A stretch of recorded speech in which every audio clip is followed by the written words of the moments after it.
So, we've finally reached the end. It is finally the end of 2021, and now we look to the future of 2022 and all the beautiful, brilliant, amazing movies that are coming out in 2022. And I must say, I was going through the list. There's a lot of good movies. A lot of... A lot. There's a lot of movies that you'd expect would be good, and then there are a lot of movies that you're excited about. There's a difference. There are a lot of movies that I expect to be good, but then there are like a few hidden gems in there that I'm like, ooh, I want to see how that goes. Some of them, like 2 or 3 of them, I'm genuinely excited for. So yeah, even these two, the way we'll be doing it, Mons and I will give our top 5 most anticipated movies of the year, and also a hidden gem that we both kind of were looking for and thought that this one specific movie could be pretty interesting, and I think we think that this movie could be a hit.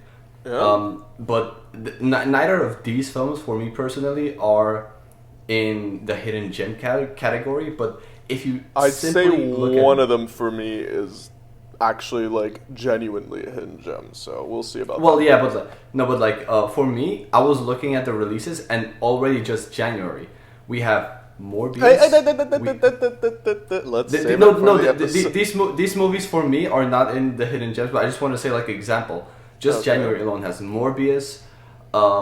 There's Death on Nile. There's a lot of controversy about that movie, but still, it's gonna be. I mean, it's based on a book. Fucking Egypt and controversies, I swear to God. Anyway. I mean, there's just a lot, man. I mean, when I was looking at these movies, I got even more excited for 2022. I mean, same here. A lot of the listings are intriguing, but some of them actually really caught my attention, and I'd say 2 or 3 of them got me really excited. So, and mind you, we did not discuss this previously. We are doing this... No, not at all. At all. We just said, all right, pick 5, one hidden gem, go. So... Yeah, exactly. Yeah, we're here to reveal it to you and to each other. So you want to get to the list? Let's go!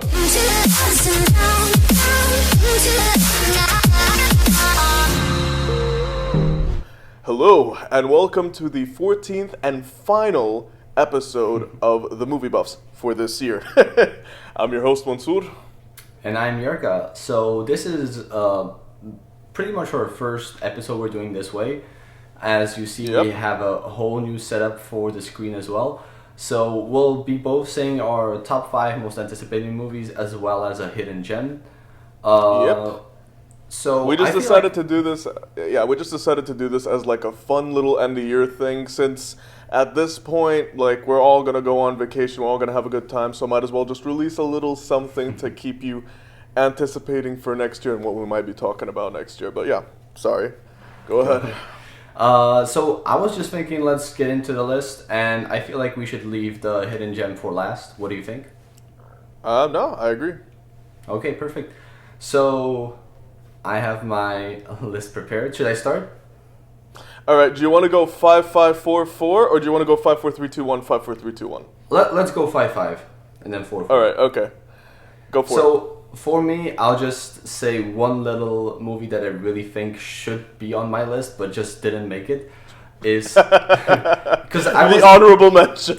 It is an honorable mention because I had my top 4 kind of set, and then I was deciding on the 5th place, and I picked. I didn't pick Spider-Man Across the Spider-Verse.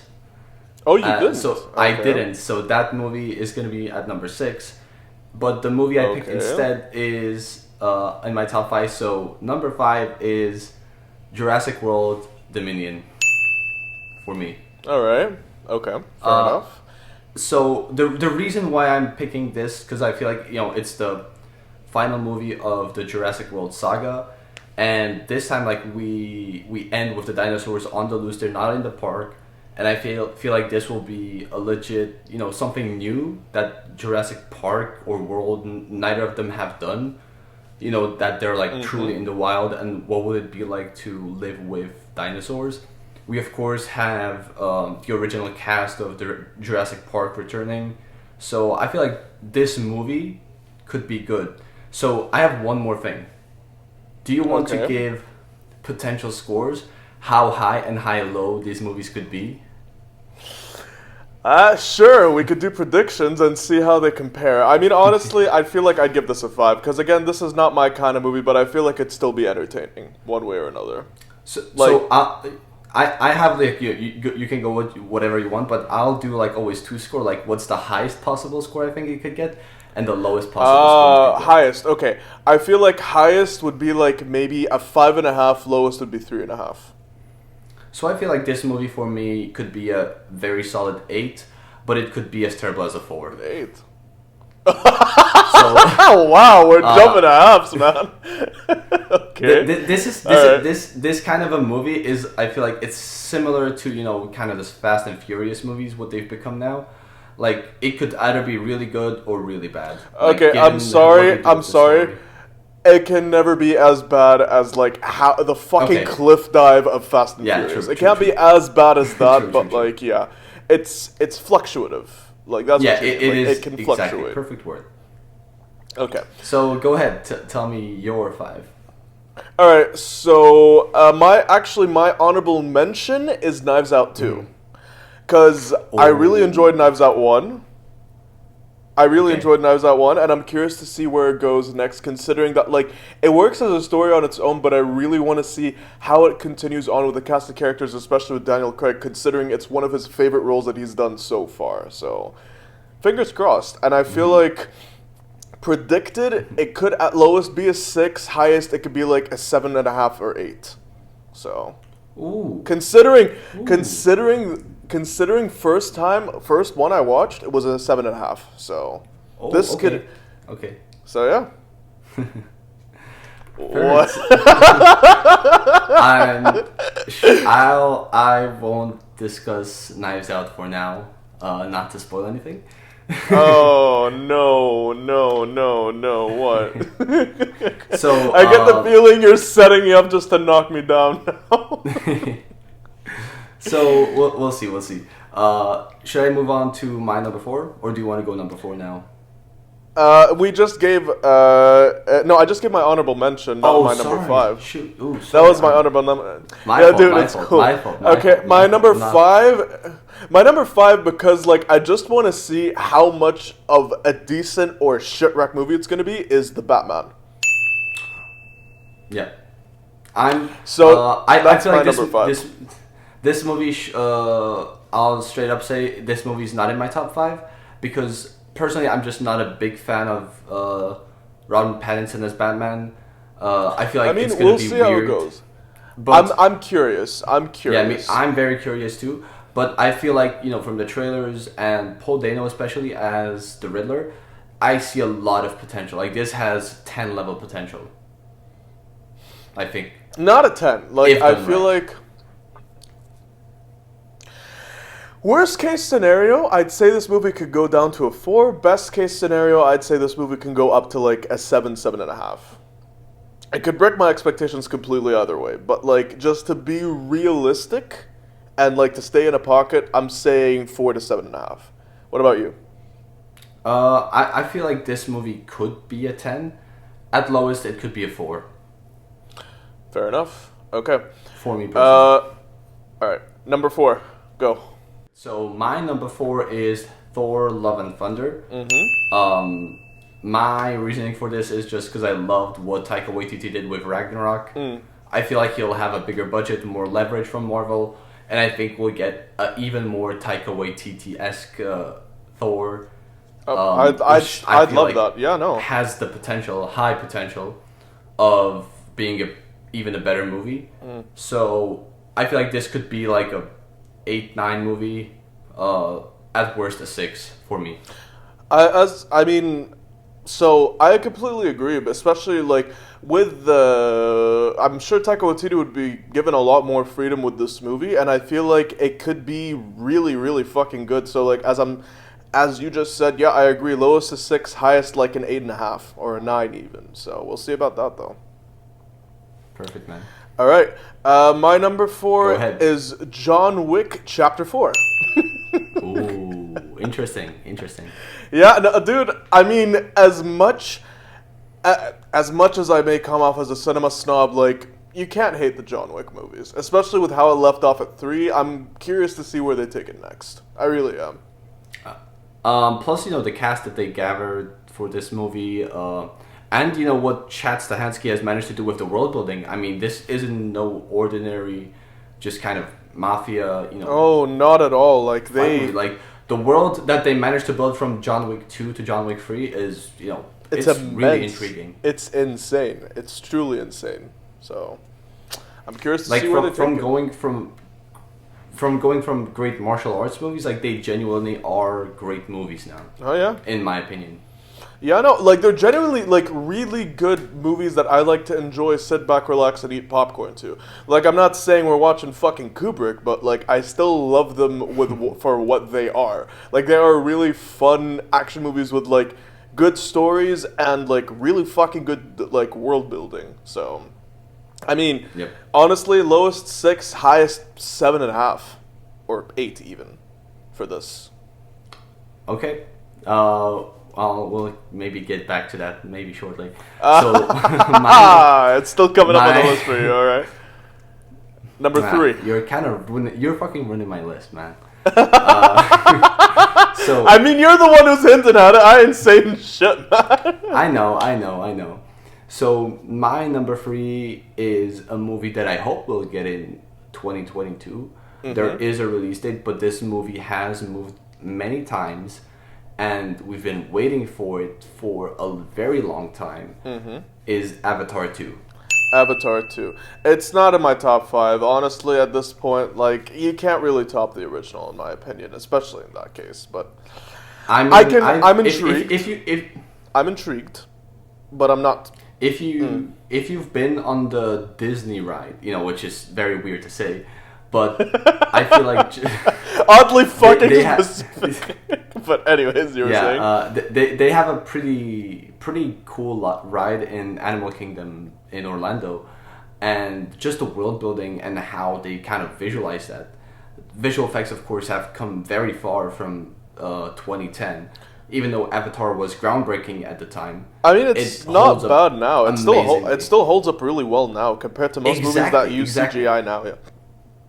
Well, exactly. Like Avatar 1 holds up today like amazingly, and I'm excited to what they will come up with in the second one. I feel like since they had so much time to move to kind of film this and release it. I feel like there's going to be a lot coming. And just, if you mention one of the greatest movies of all time, you have to say Avatar. Like, even the story is good, the characters are good, world building is phenomenal, like top tier. Mm-hmm. So, Avatar 2, like, I'm excited, and I feel like, it again, like, it's gonna be like one of the biggest movies of all time, potentially. Potentially, if it can. Well, it first has to live up to the original. Like that's the problem, because like the bar with the movie already is set so high, to the point that like it's with it already being able to be as good as the original would be an amazing feat. But for it to break it, we'll see. We'll see. I don't think this movie, as a story or as a film overall. I mean, I love the original. I truly love the original. Yeah. So, like, for me, like, I'd say the lowest that this can go is maybe like a 6.5. Highest it could go is like an 8. Because, like, the original is already held up for me as like a 9, 9.5. So. I feel like this one does have 9 potential. I feel like I don't think it could, because Avatar is like a 10 tier level of a film, especially given when it released. So I feel like this one is not going to be as a film better. I feel like it could be very close. So that's what I think they should aim for. A 9 out of 10 is perfect. And like you said, I agree with the 6 out of 10 being the lowest possible. I still feel like the visuals, which will be 100% fantastic, will carry the experience forward. That, at the very worst, you'll have something amazing to look at. No, of course. I mean, either way, worst comes to worst, it's going to be a visual feast. So. Exactly. All right. So, go ahead. Your number 3 is actually Thor: Love and Thunder. There we go. I mean, we already talked about that previously, so we could just skip past that, and you can go on to your number 2. Perfect, man. Also, we didn't talk about that. When I mentioned Thor: Love and Thunder, but Christian Bale is in this movie, man. Like as a bad guy. Oh, seriously? Yeah, that's interesting. That's actually very interesting. So like now you have an amazing character, or like at least an amazing actor portraying your villain. You really have a lot of potential, and I'm excited to see what Taika Waititi does with this movie. And also remember from Avengers Endgame, Thor right now is with Guardians, so there's a high possibility that at some point we will see Guardians in this film appear, at least at the very start. Yeah, no, I can completely see that. I can honestly completely see that. All right, number 2. Number 2. So for me, the top 2 spots were locked and loaded, and I didn't know which way to go. And just for there's a couple of reasons that I will discuss once I reveal number 1. Number 2 for me is going to be John Wick. John Wick. Okay, fair enough. What's the score? What's the score? Because we already discussed John Wick, but we didn't give you didn't give your score. I don't think John Wick movies can be a 10 necessarily. No. But I do feel like this movie, I don't think none of the John Wick movies have steadily been getting better. Oh yeah, it started out as like a 6.5, and for me now so far it's at like a 7.5, 8. So yeah, for me, I feel like John Wick 3 is like a 8, 9 tier movie. Yeah. Luckily, we don't have to discuss that, so I don't have to decide. So I feel like there is a chance that John Wick 4 it's going to be the first time that the quality might dip. I kind of expect that because, or not expect that, but I see that it's a possibility. Okay. However, given you got my guy Scott Adkins, one of my favorite actors, he's in this film. You got Donnie Yen, you got Hiroyuki Sanada, all these amazing martial artists, and Chad Stahelski has been doing such a good job with building this world, and the fights just keep getting better. You got the knife fight scene in John Wick 3, so I feel like for me John Wick 1 is like a 6, 7, similar to what you were saying. I don't think it's gonna be worse than John Wick 1. No. So I feel like I actually feel like this movie for me, I'm not saying for you, but for me it won't be lower than a 7, and it's like a 7 to 9, which is a very high spot. Fair enough. For me personally. Fair enough, and I'm not gonna disagree with you, because like given where they're going with the story and everything. Either way, it's not going to be a low-quality movie by any means. Like, worst comes to worst, it's going to be a fucking great movie. Like, worst comes to worst. Yeah. All right. You're going to have amazing fights. Maybe some shit won't make sense. You're going to be like, okay, whatever. It's just going to fucking brush off. Like, yeah. All right. Number 2 for me is actually your honorable mention, Spider-Man Across the Spider-Verse. Oh, interesting. I mean, they just... I'm sure you didn't watch it because they just revealed a teaser trailer for it like 1 or 2 days ago. I do not watch trailers. I do not watch trailers. So, there's... I feel like, the reason why I don't feel like this movie will be as good as the original is the original was so original. It was original and groundbreaking. So unique. I feel like it can live up to it as best as it can, but like it's not gonna break that mold. Like I feel like it's still gonna it's gonna reach the glass roof, but it's not gonna fucking break it. Like I agree with that, but I still expect it to be like really fucking good either way. So I feel like it's gonna be like between an 8 and worst comes to worst 6. I don't think it's gonna be much worse than a 6 because you could really tell that the people there making this movie understood the characters, Spider-Man, and actually gave a fuck. Exactly. Exactly. Yeah. And it was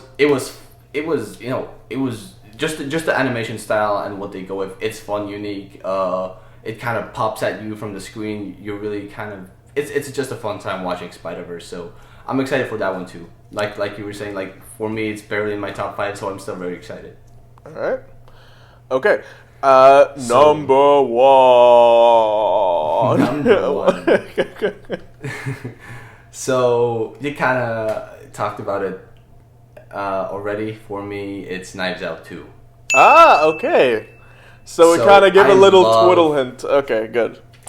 I love Knives Out. For me, it's you didn't shut up about it for the entire year that we were together in uni. So I know. Knives Out, like for me, it's a 10 out of 10 movie. And I can understand why. I can fully understand why. Yeah. I feel like this movie is for everyone. A casual audience member can enjoy it. A movie critic will really enjoy this movie. It has fun, and it has drama. It has a good mystery. It plays around with different genres. Cinematography is perfect. Sound design, mixing, perfect. Hiding all the clues, Easter eggs. Plus, Rian Johnson manages to find an amazing cast for one more time. So I'm really excited to see what we will see in Knives Out 2. Daniel Craig, of course, he's been amazing. That closing monologue, the reveal of, Chris Evans being the killer, it was spectacular. It was stunning. It was truly stunning. All right, so that's your number one. What were you gonna say? I feel like this movie is very hard. I don't think it's gonna be better than Knives Out 1. I don't think it's gonna be a 10 out of 10. I feel like it has the potential of a 9.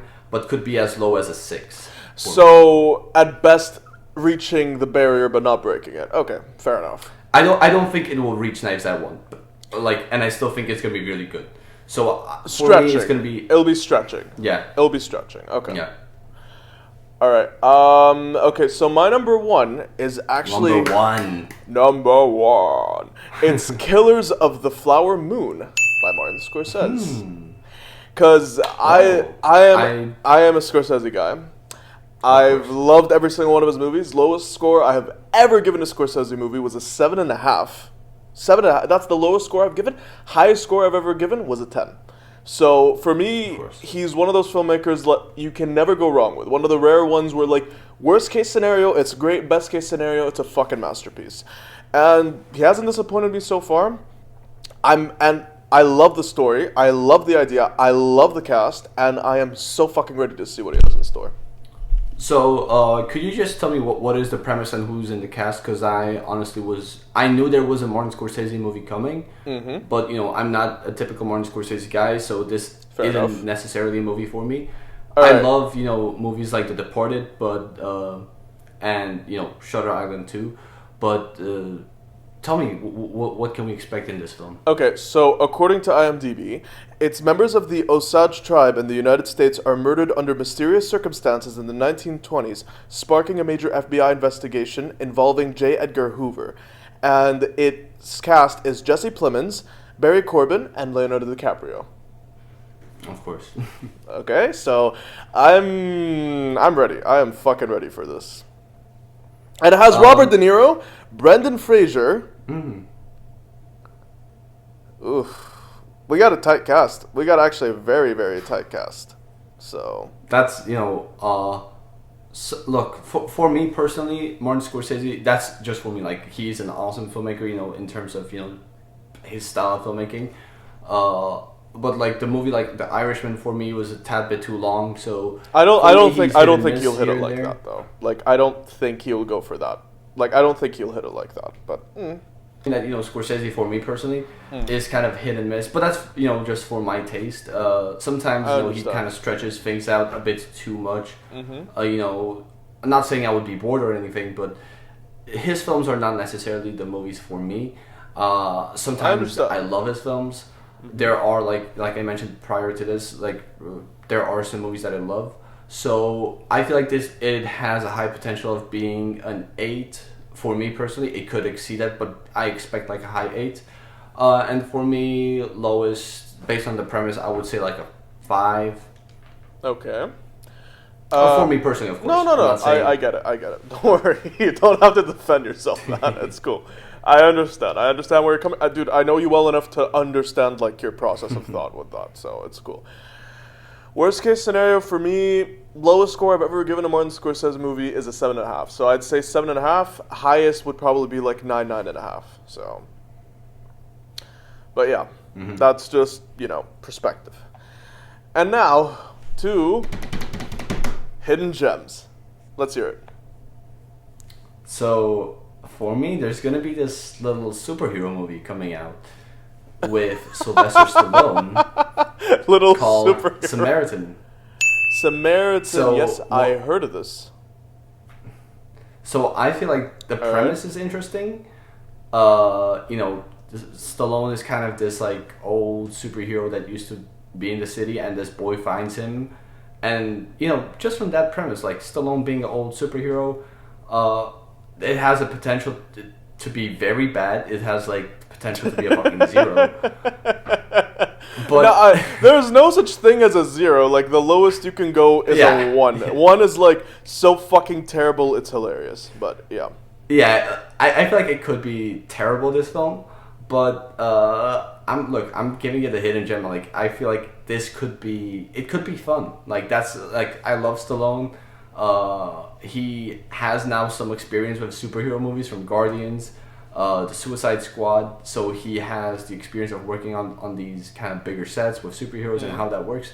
I feel like it could be fun. Okay. Maximum, I'm gonna give it like, let's say a 7. I don't think it could be much higher than 7, but still. Lowest.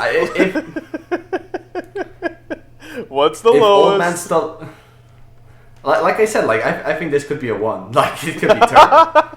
So it has a high chance. Nah, of being bro. terrible. When I say the 1, when I say 1, I mean like The Room. I mean like Neil Breen movies. I mean like Sharknado. That's a 1. Are you saying that it could be that low?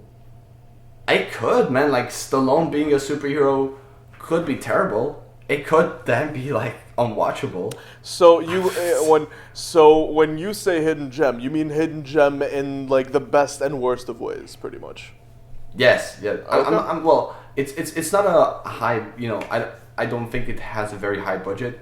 It's not on many people's radar. But it does have Stallone, who still really is active with making his movie. He shot Expendables now, so I love what that guy's doing. So I feel like it really does have potential to be a pretty interesting, charming, action-packed superhero story about this guy who used to be a superhero and how he's aging and now mentoring this kid. But it also could be old man Stallone with a lot of choppy cuts, terrible action, weird dialogue, Sharknado CGI. It could be bad. We'll see about that. But like, I mean, I have no idea about it. This is the first time of me hearing about it. Like, I heard the name before, and I heard that Sylvester Stallone was doing a superhero movie. I know no details, nothing. So like, I can't give any regard to that. My only 2 cents that I could give is highest maybe like a 5 or a 6. Lowest, I agree, could be like a 1 or a 2. So, we'll see how that goes. Either way, I'd be fucking happy. Like, either way, if it's best or worst case scenario, I'm happy. All right. Yeah. So, my hidden gem is by one of my favorite, if not my most favorite horror director working today, Robert Eggers, the guy who did The Witch and who did The Lighthouse, is making a new movie coming out next year, April 22nd, called The Northman.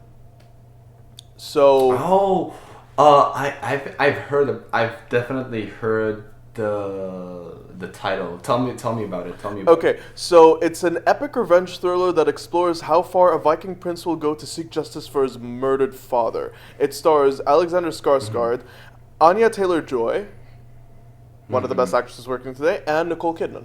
Oh yeah, so that's a great cast. Personally, I'm not the biggest fan of Nicole Kidman, but Anya Taylor-Joy, she's a terrific actress. And which Skarsgård is it again? Alexander Skarsgård. Okay. I feel like this could be it could be interesting, man. Like plus that's kind of the movie for you. I've definitely heard the title. Oh wait! We have one more surprise guest. Actually, 2. One of your favorite old man actors. I'll give you a hint. I have no idea. Willem the fucking Foe. Oh yeah. And Hafthor Julius Bronson, the Mountain from Game of Thrones. Oh, he's there. That's awesome, man. Like dude, he's a giant, man. Like Yeah, no, he's a scary. fucking beast. Oh, and they also Yeah.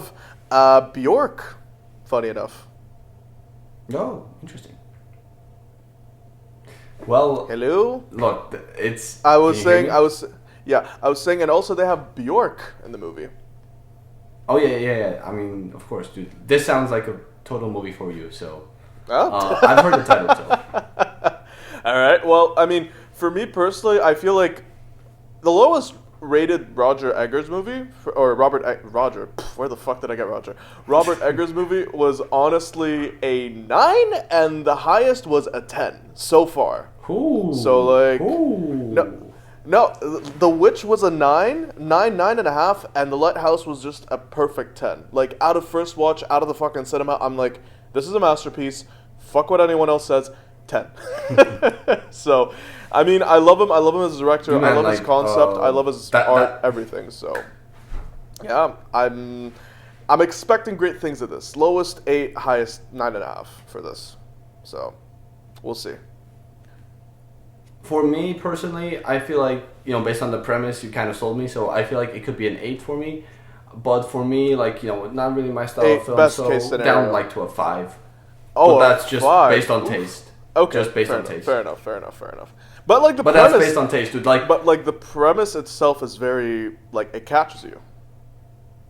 The of premise course, catches man. you, yeah. Yeah, dude. Like that. Like the 5, I'm just doing it just because of like my personal taste. Like it's nothing about the filmmaker. No, I get it. I completely understand. Don't worry, man. It's cool. Well, man. So yeah, this is our top 5 lists of most anticipated movies of 2022. Yep. And well, I mean, at this point, we're at the end of the year. We've made it thus far. I mean, fuck, how long? We've been doing this for 14 weeks. Shit, man. Yeah. We've been I doing mean- we've been doing this for like what, 5 or 6 months now. Jesus. Yeah. And Okay. dude, it's been fun. It's been fun, man. It really has been. It really has been, man. Well, I wish you all a very happy new year. Hopefully 2022 ends up actually being better than the last two 2020s. So, we'll see what happens. Yeah. But I wish all of y'all a wonderful, happy holidays. And, yeah, see you guys next year. Yeah, I have nothing much to add. Like, we might take a look at this video once all these movies release and see how right, wrong we were. It could be fun too. Yeah. It's been fun with you, Mans, and It's been very fucking fun with you too, man. awesome, man. So, Yeah. I mean, nothing much else to say. Really nothing much See ya. else to say. Peace! Hello? Yerka!